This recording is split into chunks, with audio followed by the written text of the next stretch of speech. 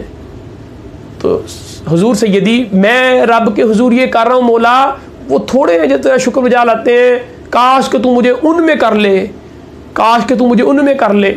تو یہ دعا اتنی سیدنا عمر بن خطاب رضی اللہ عنہ کو پسند آئی. آپ نے فرمایا واہ واہ کیا خوب تیرا استدلال ہے کہ تو نے رب کے حضور کیسے دعا کی ہے. اور شیخ سعدی شیرازی رحمۃ اللہ علیہ نے, آپ نے بھی ایک بڑی پیاری بات فرمائی ہے. آپ نے فرمایا کبھی تم نے دیکھا ہے مرغی کو پانی پیتے ہوئے؟ فرمایا کہ وہ ایک بوند پانی کی لیتی ہے اور اپنی گردن کو آسمان کی طرف اٹھاتی ہے. فرمایا کہ وہ ایک بوند لے کر اپنی گردن کو آسمان کی طرف اٹھا لیتی ہے اور رب کا شکر بجا لاتی ہے. اے انسان, اے اشرف المخلوقات, تو اتنی نعمتیں رب تعالیٰ کی لیتا ہے اور استعمال کرتا ہے اور کھاتا پیتا ہے اور استعمال کرتا ہے, تیرے سے چند کلمات شکر بھی تیری زبان سے ادا نہیں ہوتے اور تیرا وجود اس کی عبادت میں شکریہ کے لیے جھکتا بھی نہیں ہے. تو انسان کو چاہیے کہ رب تعالیٰ کا جو ہے وہ ہر معاملے میں, ہر جگہ, ہر وقت جو ہے وہ شکر بجا لایا کرے, کیونکہ اللہ کا وعدہ ہے کہ جو شکر بجا لاتا ہے اللہ اپنی نعمتیں اس انسان پر مزید بڑھا دیتا ہے. اقول قولی ھذا استغفر اللہ لی ولکم ولسائر المسلمین. سبسکرائب نہیں کیا تو جلدی سے چینل کو سبسکرائب کر لیں اور گھنٹی کے نشان پر بھی کلک کر لیں تاکہ ہر آنے والی ویڈیو کا نوٹیفیکیشن آپ لوگوں کو باقاعدگی سے ملتا